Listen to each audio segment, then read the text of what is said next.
여러분 안녕하십니까? 김왕식입니다. 이번 시간에는 교대 개별 면접에서 교수님과 질의응답하는 과정 속에 참 자네는 좋은 교사가 될 것 같다 라는 극찬을 받은 사례를 소개할까 합니다. 진주교대 이야기입니다. 지금 1학년 학생입니다. 자네는 교대에 들어오면 어떻게 공부해서 교단에 섰을 때 어떤 교사가 될 것인가 라고 두 가지를 질문한 것입니다. 늘 이 아이는 저와 함께 했던 것처럼 예 교수님, 저는 교대에 들어가게 되면 가능한 한 다양한 분야의 책을 읽고 그리고 그 책을 읽은 내용을 가능한 한 교육 현장에 접목시키도록 활동을 할 것입니다. 그리고 교단에 서서는 어미 닭과 병아리 관계처럼 줄탁 동시에 관계를 이룰 것입니다. 그랬습니다. 군더더기 말없이 아주 간결하게 이야기한 거죠. 그랬더니 그럼 줄탁 동시에 관계처럼 어떻게 한다는 것인지 한번 이야기해봐라 그랬습니다. 그래서 제가 미리 줄탁 동시를 써놨습니다. 여기 보면 잘 보이네요. 여기에 여러분 많이 들어보셨죠? 얘는 줄은 알 속에 새끼 병아리가 부리로 쪼는 거죠. 쪼는 소리입니다. 얘는 밖에서 어미 닭이 잘 듣는 거죠. 아, 이게 새끼 병아리가 어디서 어떻게 부화하려고 쪼고 있지? 라고 하는 것을 듣고 소리를 내는 것이고요.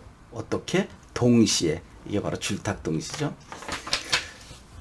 여러분, 교수님도 줄탁동시라고 하는 말씀 알아요. 그리고 그 학생만 줄탁동시라고 하는 말을 들은 것은 아니죠. 어떻게 보면 진부한 표현일 수도 있는데 이것을 어떻게 교육 현장에 또 내 경험에 빗대어 적용하느냐, 이것을 듣고 싶은 것이죠. 이 줄탁동시 못 들어본 학생이 어디 있겠습니까? 그러면서 실제로 생활기록부 또는 자기소개서에 기재된 내용을 바탕으로 줄탁동시를 간단하게 이야기합니다. 지역아동센터에서 초등학생들을 지도하는 과정 속에 제가 생각한 것을 아무리 이해시키려고 해도 아이들은 잘 따라오지 못했습니다. 여러분, 이 부분 자소서 때도 그렇고 구술면접에서 너무 진부한 거 아냐 라고 하는데 그렇지 않아요. 고등학교 3년 과정에서 경험을 해야 얼마나 많이 하겠습니까? 3년 과정 속에 EBS 교재로 수능 준비와 내신 준비를 하고 있는 여러분들이 특별한 경험이 어디 있겠어요? 여러분들이 실제로 경험한 바를 그대로 이야기하면 되는데 열심히 가르치려고 해도 아이들이 듣지 않는 부분까지 똑같은데 그것을 어떻게 극복해서 들으려 하지 않는 학생들이 나에게 다가오게 하는가, 그것을 듣고 싶은 거죠. 이 줄탁동시라고 하는 소재도 누구나 알고 있는 것일 수 있어요. 그래서 실제로 이것을 이 아이는 집에서 달걀을 가져다가 요 안에 부화하기 직전에 새끼 병아리가 있단다. 그리고 이제 병아리도 그림 그려주고요. 그러니까 아이들이 이제 모여든 거죠. 이제 그림 그리는 신유까지 냈다 그럽니다. 그래서 거기서 이렇게 실제로 부리를 내서 이렇게 쪼는 흉내도 내고 그랬더니 아이들이 두세 명이 이렇게 몸을 쪼더라는 이야기입니다. 실제로 해 보이는 거죠. 말로는 할 수 있어도 행동까지, 액션까지 취하는 거 쉽지 않거든요. 웬만한 여유가 없으면 안 됩니다. 지금 이 영상을 보고 있는 부모님 그리고 학생 여러분도 벼랑간에 이러셨잖아요. 바로 이런 것이 웬만한 용기가 아니면 안 됩니다. 머리가 하얀데 어떻게 그렇게 신유까지 낼 수 있겠어요? 그리고 이제 어미 닭이 이렇게 달걀에 이렇게 귀를 기울이면서, 예를 들면 이런 거죠. 여기 이렇게 귀를 기울이고, 그리고 또 부리를 가져다가 톡톡 쪼는 거. 이 안에 달걀 속에 있는 새끼 병아리는 여러분입니다 하고 이렇게 또 머리도 쓰다듬어 주기도 하고, 그럼 그놈들이 이렇게 안겼다 그래요. 그리고 나는 너희들의 어미 닭이다. 그래서 동시에 서로 도와서 밖에 나오게 되면 여러분 새끼 병아리는 나르려고 계속 푸덕푸덕거리고 또 어미 닭은 그 물기 묻은 날개를 이렇게 핥아주기도 하고 우리는 이렇게 함께 성장하는 거다라고 했더니 아이들이 그때부터 저에게 다가왔습니다. 마치 새끼 병아리가 어미 닭에 안기는 것처럼 그 이후로 편안하게 행복하게 지역 아동센터에서 학생들을 가르칠 수 있었습니다. 실제로 제가 이 줄탁 동시를 학생들과 함께 대화하면서 경험했기에 현장에서도 이렇게 할 수 있다고 생각합니다 라고 했더니 교수님께서 이렇게 살짝 박수를 쳤더라는 거예요. 누구나 알고 있는 내용이고 그렇지만 자네의 표현은 실제로 현직에서 몇 년 동안 경험한 선생님 이상으로 잘했다라고 칭찬해 줬다고 합니다.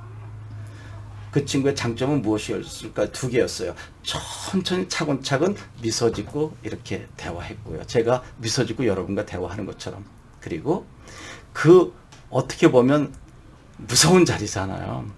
무섭다라고 하는 표현은 좀 그렇죠. 서먹서먹하고 떨리는 그 자리에서 이런 액션을 취하고 다정다감한 목소리로 흉내를 내는 것까지 한 것을 보고 교수님께서는 이 학생 내공은 만만치 않다라고 하면서 칭찬했다고 합니다.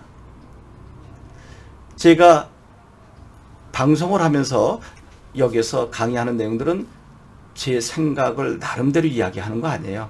실제로 제 동료 교수들 그리고 또 제가 지도한 여러분의 선배들 이야기를 듣고 이렇게 하면 참 좋겠어요. 이렇게 했으면 참 좋겠어 라고 하는 것들을 참고해서 여러분들에게 알려드리는 것입니다. 제가 여러분들께 늘 말씀드리죠. 이 방송을 무료로 제공해 주는 것은 아마 다른 교육기관에서는 좀 힘들어 하실 수도 있을 것입니다. 정서적으로 또 여러 가지 정황으로. 그런데 누군가는 다 무료로 제공해 줘야 되지 않겠습니까? 열악한 환경에 처해 있는 학생들도 무료로 서울에서 듣는 그리고 강남에서 듣는 강의를 편안하게 휴대폰으로 보는 것도 저는 좋은 일이라고 생각해서 모든 인강을 무료로 제공해 드리는 것입니다. 제 강의가 최고의 강의라고 단언하진 않습니다. 그러나 서울 오산고등학교에서 20여 년 동안 경험, 또 이투스 등에서 교육방송업체에서 했었던 경험, 그리고 지금까지 해오면서 수많은 시행착오를 겪었습니다. 성공한 것만은 아닙니다. 그래서 이제 어느 정도 많은 사람들에게 관심이 주어져서 한 해 400~500명씩 대학을 가게 된 것입니다. 그래도 많이 부족합니다. 그러나 매년 새로운 것을 여러분들에게 제공해 드리려고 저와 김항식 연구소 연구팀들은 노력을 하고 있습니다. 끊임없이 여러분들에게 무료로 제공하는 강의를 많이 생성하겠습니다. 그리고 매 시간 이야기하지만 이 인강뿐만 아니라 현강도 너무너무 듣고 싶은데 경제적으로 어렵다라고 하는 학생이 있으면 제가 그 학생들 배려해서 도와드리도록 하겠습니다. 교육받고 싶은데 경제적으로 넉넉지 못해서 교육받지 못한다면 안 되잖아요. 저 역시 과거 시골에서 태어나서 어렵게 공부했기에 어려운 환경에 있는 학생들의 마음을 잘 압니다. 부족하지만 도와주려고 합니다. 여러분 고맙습니다. 줄탁동시 머릿속에 두고 이 다음에 교육 현장에서 그렇게 교육해 보시기 바랍니다. 그러면 따뜻한 선생님이 될 것입니다. 여러분 고맙습니다.